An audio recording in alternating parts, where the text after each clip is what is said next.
Okay, so Katie Mongoven is a Chinese American fiber artist based in Detroit, Michigan.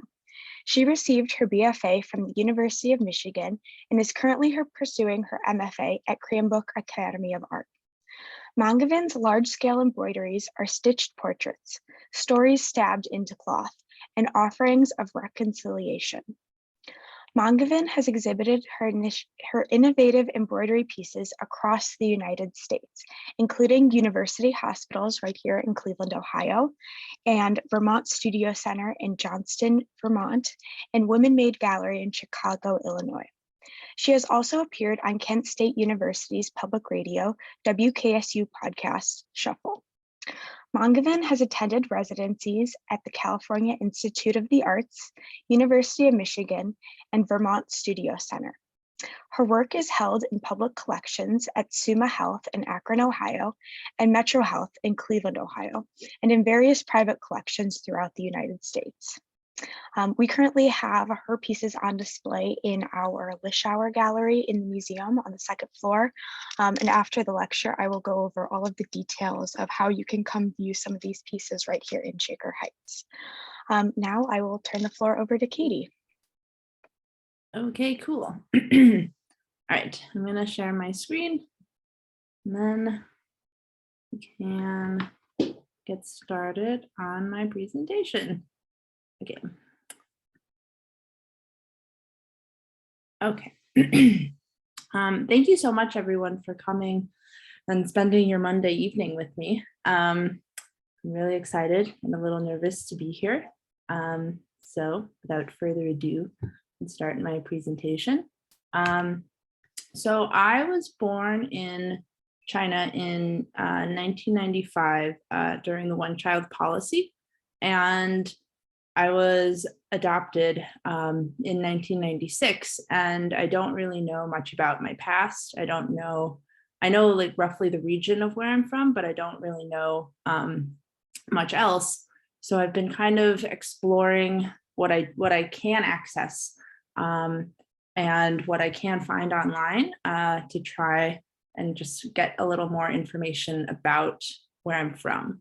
So this is just a screenshot of my 23andMe DNA results. So not surprisingly, I'm 100% Chinese. But it was kind of interesting to see the different regions my DNA pulls from. And this is the one shot I could get on Google Earth of where I'm from, which is Shanghai County, and where I was raised, which is Washington, D.C. And in my work, I've been trying to bridge the similarities of my past and my present. Like, this was the house that I had spent the first years of my life in Washington, D.C. We had bamboo in the backyard. And, through my research of the region where I'm from, I found out there's like bamboo and wood manufacturing plants there. So I thought it was just kind of interesting that this plant was present where I was from, and then also was where I was growing up. And in DC, it's, and I guess across the United States and elsewhere, bamboo is an invasive species. So I'm kind of trying to sort that out in my mind. And the medium that I primarily use in all of my work is cotton, which is also a lead export crop from the region where I was born. And in addition, kumquats are also a lead crop from where I was born. And I actually grew up eating a lot of kumquats, coincidentally. So these like kind of strange parallels that I didn't realize were links, I'm trying to connect now in my work. And I graduated from the University of Michigan, Penny W. Stamp School in April 2017. So I spent about 5 years in Ann Arbor and Detroit before moving to Cleveland. And this is stamps. I really loved my time there. I think it was a really nice program. And I really love Michigan as well. And this was my senior thesis project. I took stuffed animals that I had had when I was really little, some of my favorite ones that I still have today.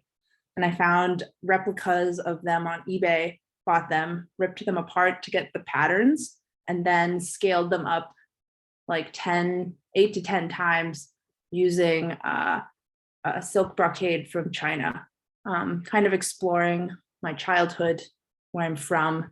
It was my first like foray into fiber and soft sculpture, and it was a little ambitious. Like I don't know if I would do that ever again, just like given the time and the resources and then the storage purposes. It was just a lot, but it was my first like foray into fiber, and exploring my past as well.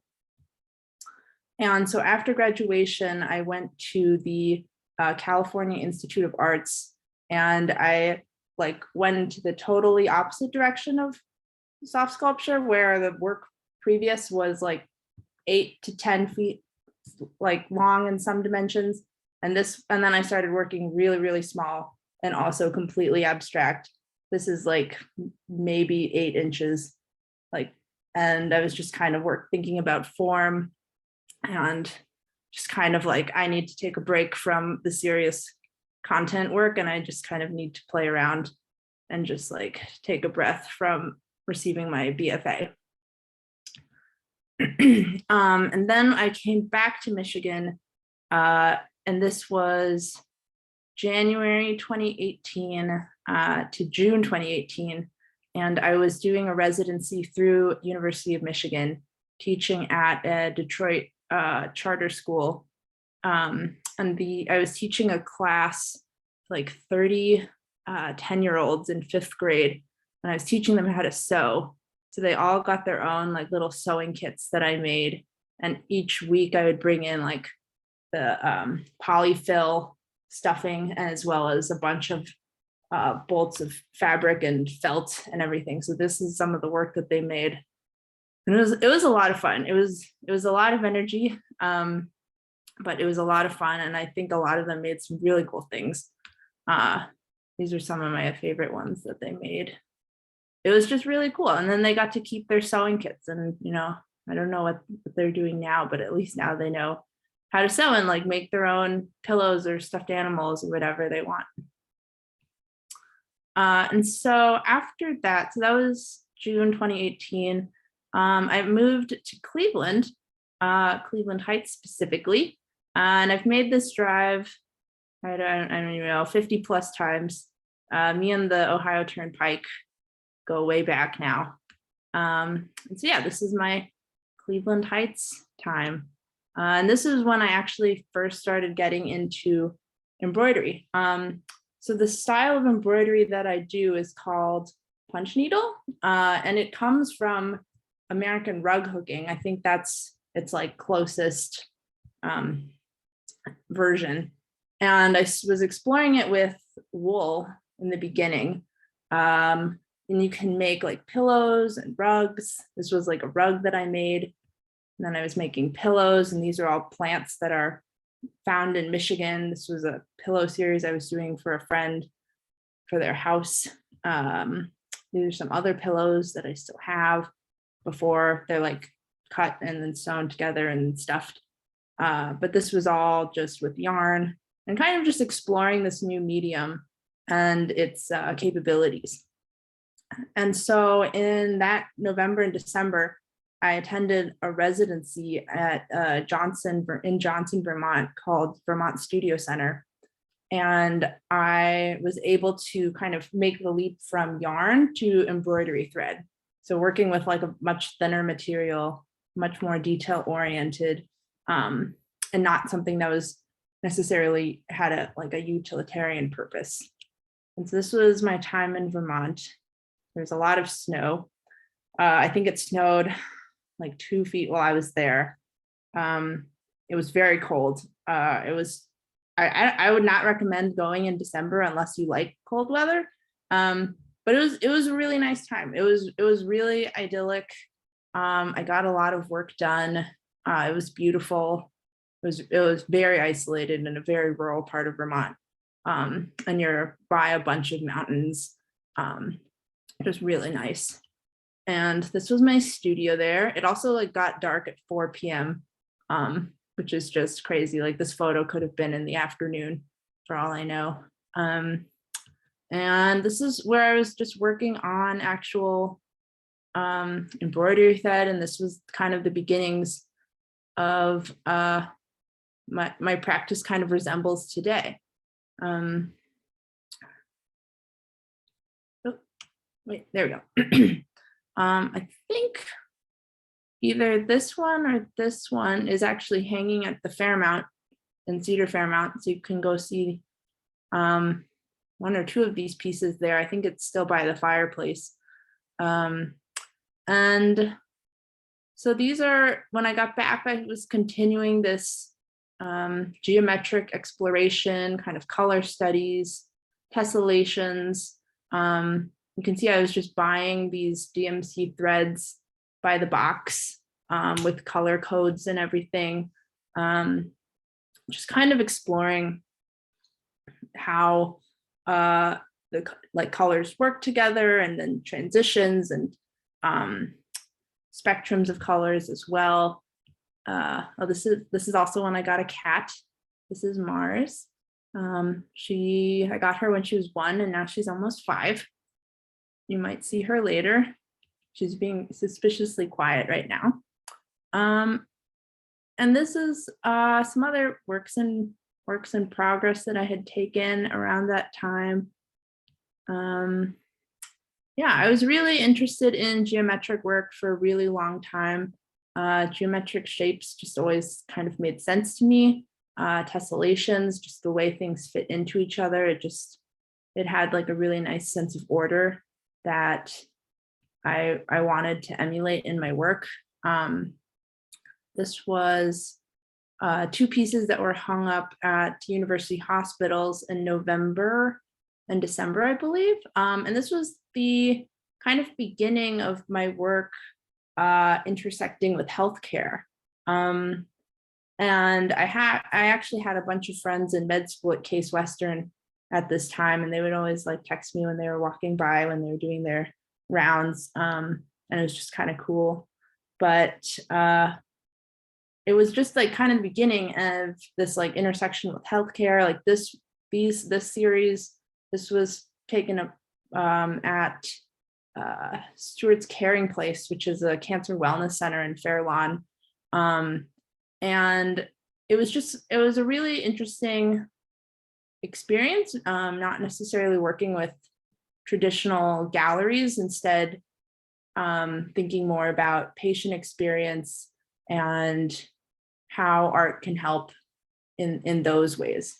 And it's actually really nice because 3 of these pieces, this one, and this one, were purchased by MetroHealth and are now in their new Glick Center that they just built. So it was just like it was just a really rewarding experience and such an honor to participate.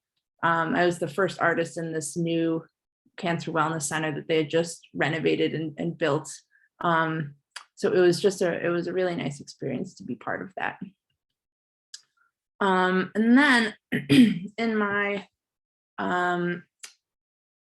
other work as well, I started thinking about my Chinese name, which translates to autumn lotus. And I was thinking about the lotus flower and how it symbolizes like growth and perseverance. The fact that like a lotus seed can just be like in a riverbed under the mud, just dormant for years and years and years, and then decide to just grow one day. And I've always like thought about this name that was given to me. It was given to me when I was found in at some point in between the point where I was left at a military supplies depot in rural China and before I was adopted. But it was a name that was kind of given to me as like a placeholder. It was something to just give me humanhood or citizenship or in some way. But it's resonated with me kind of all my life. So I was thinking about the lotus shape and geometry. And so I started creating these lotuses that explored what I was going through in life at the time. And it kind of ranges from like something as silly as like my favorite color, and somehow everything I owned started like everything I was buying ended up being my favorite color. And then I slowly ended up with like 10 different orange things in my life. And I was like, this is getting to be a little ridiculous. To some things a little more serious about grief as well. So these were works that I was working on from 2021 to 2022, and it also coincided with my graduate school application portfolio. So this work was taken at Praxis Fiber Workshop up in the Waterloo Arts District. I rented out their gallery space for a day to just like get my work up on the wall and photograph it. And it was also like the first time I'd ever seen it together as well. So it was just a really cool experience to kind of envision like all this work that I had made together. And so this work was, this one was about everything that I owned that suddenly was all orange. And now orange is like not my favorite color anymore. It's now light blue. But I was like, you know what, I'm just gonna like own the fact that like now everything is orange, and I'm gonna make the most orange piece ever, and just like celebrate the fact that like I have really been drawn to the color orange, what the color orange represents to me, which was like energy, positivity, just like something that I really needed, especially coming out of 2020.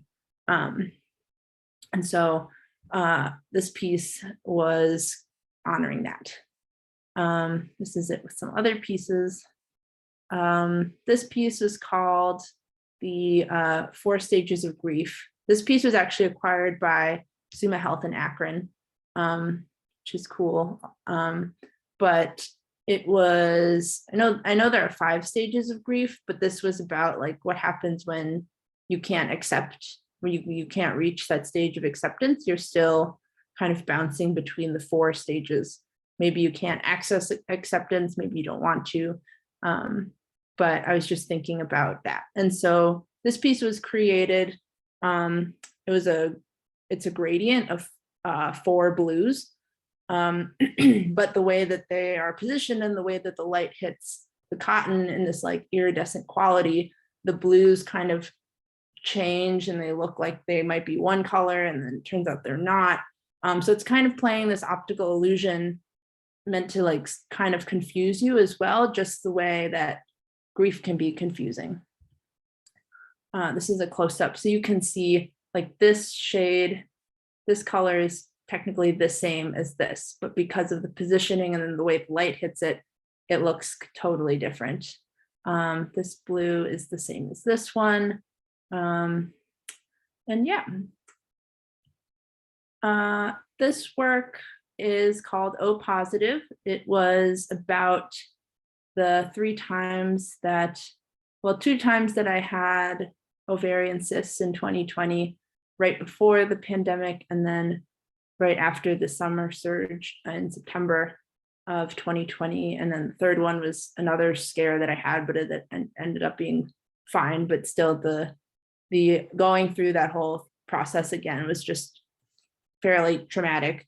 And I was kind of left with this like feeling of like, I don't feel like totally put together, even though like the surgeries are done. It feels like my organs were kind of pulled and stretched apart in some ways. So this work is a triptych, and this is hanging up at the museum right now, and it's just explains each of the 3 times that this happened to me, and how my organs were just kind of left stretched and distended. And it was also because of the surgeries, I found out what blood type I was. And I'd always wanted to know, but I never remembered to ask at like the pediatrician's office when they would take blood tests. So yeah, I found out I'm O positive. And just some close-ups. And it still follows the same structure as the previous two, but I manipulated the forms in Adobe Illustrator to kind of like stretch them out and distort them. And I was obviously going for a blood color. This piece is called Wading, like wading in shallow water. I was thinking about how during 2020, every day kind of felt like the same. I would wake up and just be working throughout the day. It was, I wouldn't really see anybody either. And I would just be kind of like just kind of wading these shallow waters, not necessarily drowning, but also not really enjoying myself either. And just also a play on words of like waiting for time to pass as well. And this piece is hung up at Vero Pizza in Cedar Fairmount as well. It's on the first floor, right when you walk in to the left, I think, unless Mark has moved it. And these two are at the museum as well. These are about my parents. I took their eye colors. My mom has green eyes and my dad has like gray blue eyes. And it was about their marriage. And growing up, I always thought how different they were. Like my dad is chronically early and my mom is like either right on time or just a little bit late. And just thinking about like the way that they operate, I was just like, they're so different. But like now, like as all my friends are getting married and like I'm getting older, I see how similar they are and how ingrained they and how like how their relationship over the like almost 40 years has become so intertwined. And so I took threads from that I had used. I took like the blue threads in my dad and then meshed them with the ones in my mom to kind of show how they're so connected. And now currently I'm pursuing my MFA at Cranbrook Academy of Art. It's in Bloomfield Hills, Michigan. It's about like a little less than like 30 to 45 minutes northwest of Detroit, and about 3-ish hours from Cleveland. It's a really picturesque and idyllic place. If you haven't been to the museum yet, you should. It's a really nice museum. This is my studio, and you can actually see the museum from it. That's the museum. And this was, I think, when I just moved in. So everything was like really tidy and really nice. And what I'm currently researching and working on are these porcelain pieces that were inspired by the Ming Dynasty in China. It's where a lot of European ceramic ware came from. During that time when they couldn't get the exports from China, they started creating their own. It's like where Delftware came from. And I found these pieces at Home Goods the other day. And I was just like, I feel like these pieces from Home Goods in that they look Chinese, but they're not, like culturally, they just don't have that depth to them. And I was like, that's me. Like, I feel like I am Delftware in a lot of ways. Like I look Chinese, but I don't necessarily have the cultural knowledge back it up. And so I've been kind of keeping my eyes out for these other influences of this blue and white porcelain at different museums. I think this is at the Detroit Institute of Art. And I've just been kind of studying the patterns and researching the different symbols that can appear. There's a lot of florals, which is really intriguing to me because of my name, Autumn Lotus. And this is what I'm currently working on. I dyed a bunch of thread, various shades of cobalt. And this is what I'm currently working on the right. It's about 40 inches by 40 inches. And I'm using the lotus blossom, as well as, this is like a little nondescript, but it's crab apple blossom. There were crab apple blossoms in my backyard growing up. And in the center now, which isn't shown here because this is a little older of a photo and that I took it like last week, I've added a magnolia blossom, and I'm working on magnolia leaves in the center. And I'm just thinking about like my self-portrait. Maybe it's a self-portrait of me. I'm not exactly sure. Maybe it's a reflection. Thinking about the purposes of these porcelain items, which were given as gifts for like manifestation of like well wishes, whether that's like for kids or a healthy, happy life, good relationship with your significant other. And thinking about how in my upbringing, which was Irish Catholic, you have these Irish blessings that are also wishes in some ways. So thinking about how these wishes and then these the blue and white porcelain, and I'm still working on organizing what I was referring to earlier with the past and the present, and just kind of sorting it out in my mind. I kind of see this as the beginning of a larger series of blue or cobalt and white embroidery pieces. I'm not exactly sure where it's going, but it's kind of where I'm at right now.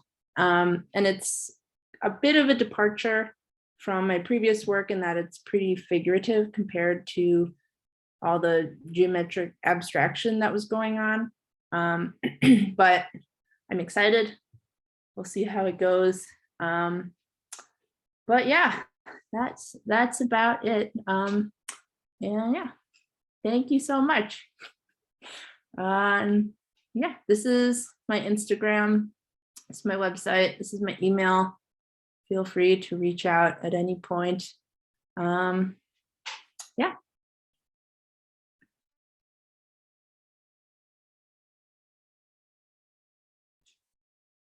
Great, thank you, Katie. So currently we don't have any questions in the chat. I am going to paste your website in the chat just so people know where to come look for you and to see some more of your work. And you can zoom in on the pictures and whatnot on the website. So yeah, I wanted to share also that Katie's large-scale embroideries, they'll be on display at Chicker Historical Society on the second floor in our Lischauer Gallery through December 18th. So for just over another month. And the museum is open on Wednesdays, Thursdays, and Fridays from 11 to 5, and Saturdays and Sundays from 12 to 5. So feel free to stop by to come see some of these works in person. Okay, we have a couple questions in the chat and some people that direct messaged me. So first one that I have is, were you exposed to art as a child, and how did that influence you? Yes, I was. I was really, really into drawing as a kid. Like, I guess most kids are, but like my parents were like, this is a sign. So then they would take me to museums pretty much constantly. So I was always going to museums, and in DC, all those museums are free. So it was just like very easy activity to take. me along. Yeah. Yes. The next question I have is, how has dyeing your thread changed your relationship with the color? I think that was in reference to some of your earlier pictures, you talked about that you would buy the thread already pre-dyed versus dyeing it on your own now. I think with dyeing, like it was something that I always wanted to do, and it's something I started doing once I was working at Praxis. And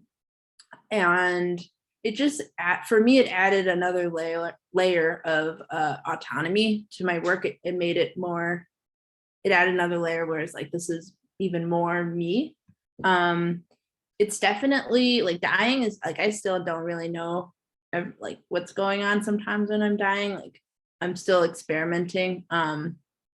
But it's like, it's a lot of fun. And it's, I don't know, there's a little more freedom to it as well. But it's definitely something that I like is one of the main focuses in my work. Sometimes I even start with like my interest in color and gradients. And then I come up with a composition, or the idea comes after the interest in color. Great, that's very interesting. Next question is, what brought you to Cleveland? So my partner, actually, he was in med school at Case Western, and he was there from 2017 until 2022. So he was in Cleveland for 5 years, and then I joined him for 4. So we were in Cleveland Heights for a bit of time. And I was thinking about joining him, but what really like solidified my decision was just the quality of life that you could get in Cleveland is just kind of unmatched compared to anywhere else. It was amazing. Like the museums were amazing. The opportunities that I had were really, really great. And it was just a really nice place to live.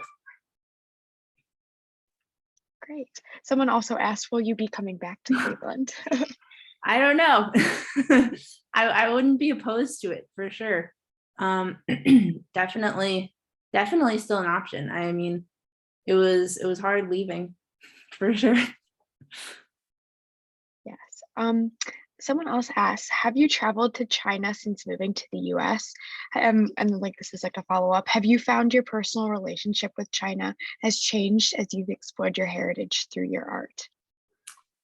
I have not gone to China. I don't really know what I don't really know if I want to necessarily. I think I would have to go with a specific purpose in mind.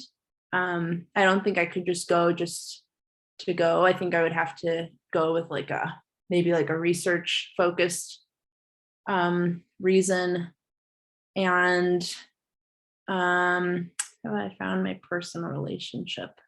I don't know. I think like I was talking to this visiting curator that came to Cranbrook, and she described the women who and girls, I mean, who were like technically displaced between like I think 1980 and 2015 as a diaspora, and I was just like opened up my mind when she used that word. And it's just such an unnatural thing to happen because of such a strange policy.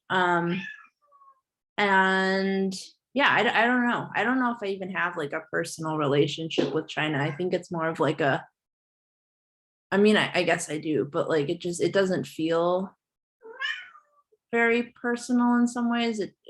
I'm not sure. It just feels like very like I'm coming at it from an academic standpoint instead.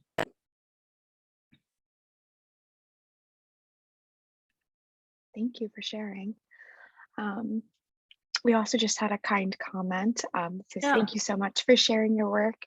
I guess something that I am wondering, how has like your relationship to um, like fiber works as a whole changed since like you showed us in the beginning when you were doing your BFA with like very large scale works and transitioning to embroidery? Do you see yourself staying in this like embroideries or going on to other medium? Um, Actually, I recently got some raw bamboo fibers, which look a lot like raw wool, but they kind of it's much shinier and it feels like a cotton ball when you like play with it. Um, and I've been thinking about doing something sculptural with that instead, taking my work and just kind of exploring. I don't know if this is like a school effect when you're like in school, you like feel like you have more time to explore and experiment. But I'm definitely exploring like sculpture, thinking about taking the work off the wall, making it less fragile, stuff like that. So it's all a possibility. That's great. Does anyone have any other questions for Katie? No? Katie, do you have any other thoughts or comments or anything you want to share?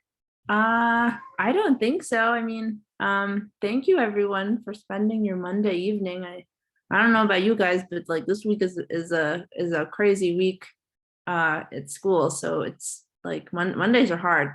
Oh, please say hi. Yes.